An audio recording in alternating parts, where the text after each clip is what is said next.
Assalamu alaikum wa rahmatullahi wa barakatuh, and welcome to Tech Talk. I'm your host, Omar Shear, and again, we have a very special guest, Mr. Fard Fardan. He's an educational technologist, and he's also the CEO of Smart Collaborative. And today we're going to talk a little bit about his project called Smart Collaborative. He was here the last 2 weeks, and he talked about the evolution of technology, and he also talked about educational technology because he's involved, first of all, as it relates to evolution of technology, he's been in technology, in the field of technology for over 40 years. And then also as it relates to educational technology, this is his field right now. He's an educational technologist. So today we're going to talk about Smart Collaborative, which is his current project, and we'll get some details about it. The name sounds interesting, so we can just jump right in. How you doing today? I'm fine. How are you? Thanks for having me again. So let's jump right into it. What is Smart Collaborative? Well, I'll tell you how it came about. Okay. I was having some difficulties here in Egypt getting my children to school. Okay. So I discovered, about 3 years ago, I discovered that, guess what? You have to homeschool them. Mm. So realizing I had to do that, I started to put a plan together. Okay. The first thing I realized I had to do was I just could not homeschool my own children and survive here in Egypt. Mm. So I had to homeschool as many children as I possibly can. Mm. So I decided on a name for the homeschool, and I understood something from being in technology about collaborative teaching, and how at the round table we may have many students, and it could be one, it could be two, or it could be three that's not getting the lesson. But collaborative teaching denotes that somebody at the table will get it. And if somebody at the table will get it, that means all of us will get it by virtue of that one person. So collaborative teaching and learning is something that I would eventually wind up doing with my own children anyhow, because it allows one student to strengthen the other. So I was already involved with smart technologies, and smart at the time just seemed to be a buzzword. Okay. You know? So I combined them and called it Smart Collaborative. Okay. And I knew that I would be leaning towards collaborative teaching. So what I decided to do to introduce Smart Collaborative was to organize a summer camp. Okay. I went out into the city of Rehab, and I advertised, and I told parents that I would take their boys, irregardless of the age of their boys, from 5 on up, and I would teach them how to build a netbook computer and how to repair it, and also how to effectively use it. Parents gave me their sons. Okay. And I ran the camp for 2 months. After the camp, those parents discovered that I was about to go into homeschool, and I got 21 children for the project. The project was designed to last for a year. I, of course, took out a Facebook page called Smart Collaborative Homeschool. And I went to Intel. I told them about the project. I contacted a computer dealer called Emico, and I told him, I said, look, you know, I need 21 netbook computers because I want to supply all of my students with netbooks. I put up a smart board, and I made sure that I got everything that I thought that would engage a child in learning. I went out and I put it inside the school. Okay. I'm talking about from Wii to Xbox to PlayStation. I got them a 48-inch flat color screen TV. I had a table built for them a conference table, very large conference table, and I set them in the middle of a library. That means that the walls were made of books all around them. And I went out and I purchased just about everything that I thought these children would need, you know. And then to make their life interesting, I went pet shopping. Okay. And when I said I went pet shopping, the people that know about Smart Collaborative, they really understand what I meant. I went out and got crocodiles, I got snakes, hamsters, turtles, and an aquarium, a very big aquarium. Birds, every pet that I can get my hands on for them to enjoy. And I started teaching them. Were you doing this by yourself, or did you have? At first, it was just me and my wife. I was the primary teacher, and she was the Arabic teacher. Okay. And then I discovered that I needed teachers. So I went out and I found two good brothers, one in Arabic and one in English, to come and help me. Okay. So was this like a traditional setup? No, it was not traditional at all. Not traditional at all. We had the largest space we had for the boys, and we had in the back we had the girls. We had them separated, girls and the boys. We taught them the traditional curriculum, okay? But we also used the one-to-one e-learning technology inside the classroom. Okay. So you had you had a smart board. Had smart boards, whiteboards, data show, and we also use Mimeo. Okay. Mimeo is the device that you fasten to a whiteboard, and it turns the whiteboard into an interactive board. Okay. Yes. Okay. So, what type of results did you get from? Actually, I got very good results. I believe I got very good results. The children that attended there, we did see a marginal increase in their learning, and I witnessed my own children in terms of increase in learning. And did you see that the smaller, this concept that you had about collaborative learning, did you see that it was an effective methodology? Or? Very effective, very effective. Because what it does is it takes the slowest child in your class and puts them on board with everyone else. It's the concept of children teaching children, helping each other, explaining the lesson, sharing the lesson, and collaborating about it. So what about the different subjects? What were the age ranges of the children? We had from 5 to 16. 5 to 16. 5 to 16. So all the children were together in the same. We had separated them. We had 3 tables. Okay. The 9th and the 10th grade sat at one table. Okay. Okay. Then we had the 6th and the 7th grade at one table, and we had the 4th, the 5th, and the 3rd at another table. So as far as curriculum is concerned, what did you use for we used the core curriculum. Okay. Core curriculum. We taught math, reading, writing, social studies, language arts, science, Arabic, and religion. Okay, so after this, would you consider that to have been a success?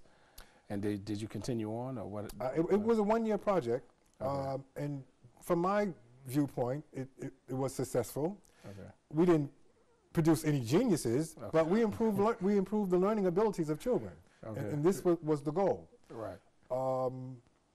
And from what I see, my children are in school now. I happen to think that homeschool is the better situation. So why didn't you continue on with it? Well, one of the main reasons was that we introduced it as a one-year project, so we knew that students would be leaving. Okay. Students that left, most of them went back to either Canada or to the States. Okay.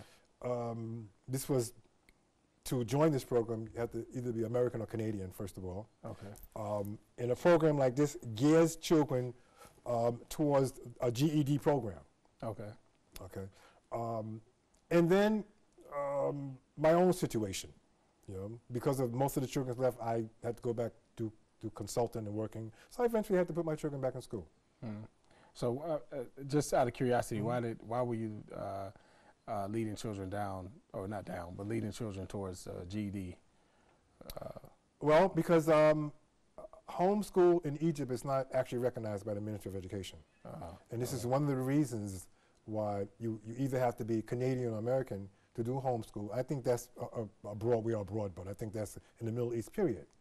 If you're Canadian or American, then you could homeschool your child, and your child can take the GED at any prometric center. Okay, I see. So after the first year, what projects were Smart Collaborative involved in after that? After the homeschool project had finished, Smart Collaborative, we began to look at the idea of helping teachers inside of school. Okay. Focusing primarily on professional development. Okay. Getting teachers to understand how to take this technology and use it as a tool to produce learning outcome. Learning outcome is the key word here. Okay. And to do this professional development in a informal setting. Okay. Because teaching technology is not like teaching science and social studies or learning a language.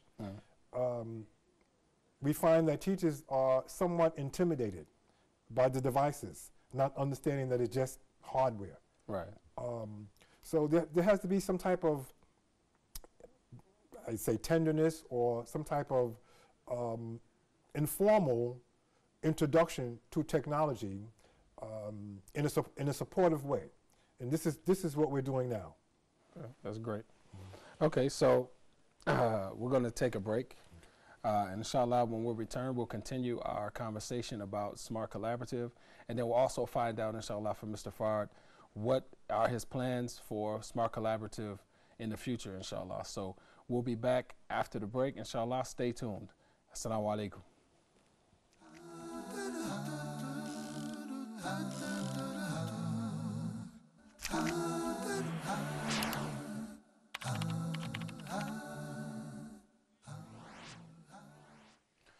Assalamu alaikum wa rahmatullahi wa barakatuh, and welcome back to Tech Talk.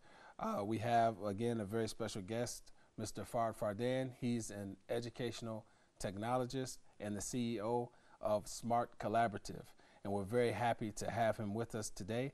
And we're going to continue our conversation. We were talking about Smart Collaborative, his project, and his transition from the homeschooling into the professional development for teachers. So we'll pick it up from there. So as far as the professional development is concerned, was this like a personal, not personal, were these like contracts or consulting contracts or something that you were involved in? Yeah, they were contract based. Right. And right now, again, like I said, this is what we're focusing on. Okay. And we like to be able to convince schools that the use of technology as a tool is a very easy thing. It's not something that's difficult at all. You know, these are devices, hardware, and they run by basic software. The software is interactive. It's just a matter of looking at the curriculum, the lesson plans, and being able to understand how to merge two together, you know, with the right type of support. What would you say are some services that you can offer other schools that are looking towards implementing technology in their schools, or maybe maybe some schools are using technology, or have technology? I won't say using. Maybe they have technology, like we said before, following the trends or whatever. How could you help them with the Smart Collaborative? Well, I think that we are able to take them past the functionality of interactive boards, past the dragging and the dropping of images on the screen, you know, and help them understand how to use this as a teaching device and to create that three-dimensional circle where there's the teacher, there's the interactive board, but at the same time, there's the student. We find many teachers, they use smart boards, and the students are still sitting in the chair. You know, the idea is to have the students come up to the board to complete the circle, the interactive circle. Right. So we'll be able to help in that sense, and also help teachers understand just what one-to-one e-learning is and what it has to offer in terms of learning. Are you working with only teachers? Or are you working with principals and Well, I mean, it's a owners? top-down situation. It starts from superintendent. Mm. You know, and our I don't want to use the word philosophy, but our standards, we follow the standards of the International Society of Technology. International Society of Technology has basic standards for superintendents, for principals, directors, teachers, and students. So there's a standard for everyone in the educational system in terms of what should a first grader be learning as it relates to technology in the first grade, all the way up to high school. And what should teachers know? What should the principal know? What should the superintendent know? Okay? What should the administrator know? So we based our standards on their standards, the International Society of Technology, and we bring that to the school. So, I mean, give us some before and afters. So when you first come, generally, what is the school looking like? And then when you leave, what is it looking like? Okay, well, when we first come, we find that we find devices. We find devices, maybe these devices are in a flex cart. Okay. A flex cart is a mobile lab that houses anywhere from 24 to 36 netbooks with wireless capability. But we find these devices in the carts, but they're not being used. They're not being used because for several reasons. Okay, either teachers don't understand how to use them, or there are technical difficulties in using them. So when we first come in, the first thing that we start with is the infrastructure, that technical arena, helping teachers understand about the network itself. We teach them about the DHCP server and how the DHCP server issues out the IP address to a device. We also teach them how to go inside of these devices and to input IP addresses themselves. We explain the theory of IP addresses and help them to understand what an IP address is. And we do this because connection or disconnection inside of a classroom is a very big deal. And if teachers do not understand how to reconnect a system or device after disconnect, then that child is left out of the lesson. Okay, so we try to support them in a technical way first, and then we go into the different types of software and show them how to look and identify digital content. Okay. So what if you come to a school, or if there is a school that doesn't have any technology? Are you able to help them to get it? It depends. There are some scholarship programs that are issued by Intel. Okay. And if a school can, I don't know if it's a match fund, I believe it's a match fund situation. Okay. You know? If a school can actually match the funds, then Intel will sponsor classmate PCs to students. Can you help them? Intel does have an initiative program. You can help them with that, Yes. or they have to go directly? No, I can help them with that, yes. What about a school that has money? School that has money? It doesn't need. Well, if they have money, if they have money, they have no problems. I mean, in terms of buying hardware. Yeah, I mean, sometimes they don't know where to go. Yes. To get the. We can help them. We can help them identify the correct hardware. Okay.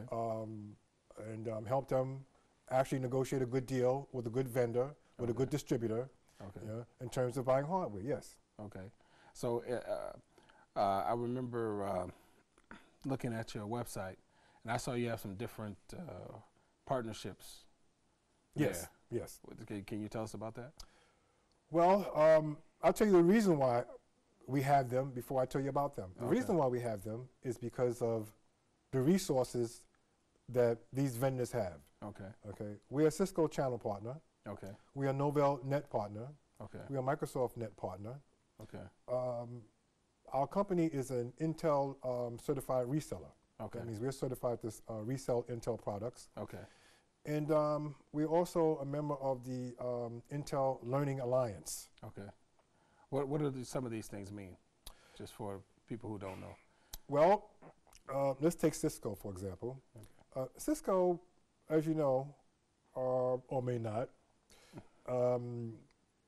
is one of the major players in technology today. Okay. You know, in terms of networking devices, routers, hubs, and IP telephones of this nature. Okay. But we connected with Cisco because of the Cisco Learning Academy, Okay. which is now Netscape. Okay. And what this is the equivalent of what people would say A+ technology. Mm-hmm. A+ is where you get the industry certification for hardware and software. Okay. That means once you pass A+, you are now considered a certified computer technician. Okay. Okay. We connected with Cisco because of this. They offer this course, and this is the course that we wish to use in our program to teach children how to build computers. Okay. And how to maintain them. Okay. And then this is Cisco, and then of course there's Intel. We stay close to Intel. We have very good relationships with Intel here in Egypt.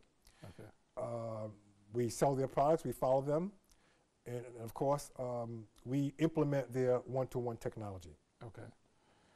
What about your Microsoft and Microsoft Novell? and Novell, primarily we use Microsoft and Novell for resources, for Okay. learning resources. Okay.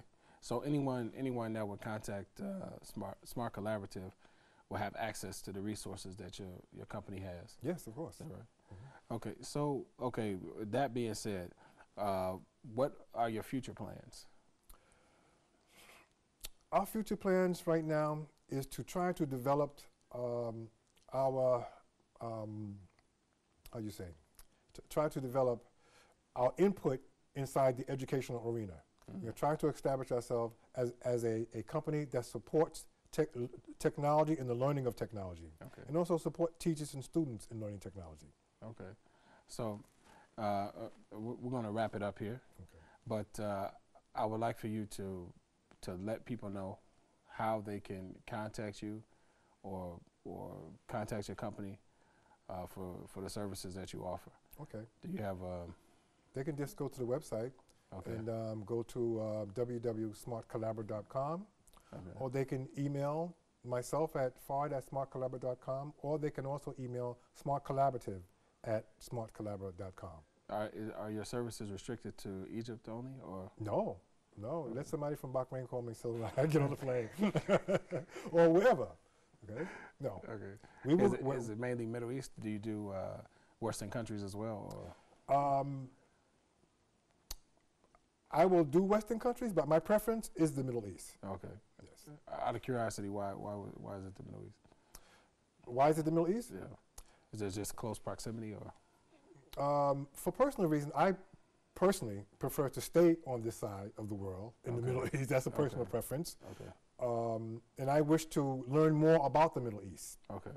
So Okay. I would prefer to go to Middle Eastern schools and, to help out wherever I can. That's great. Mm-hmm. That's great. Well, I'd like to thank you again for coming down and spending some time with us here. My pleasure.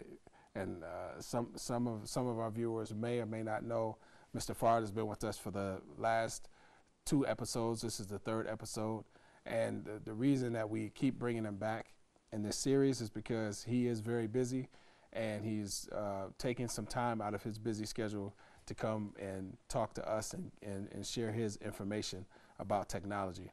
So with that being said, I'd like to thank Mr. Fard for coming, and I also would like to thank you for watching, and I want you to stay tuned for the next episode of Tech Talk, where we'll go and we'll talk about the vision for technology.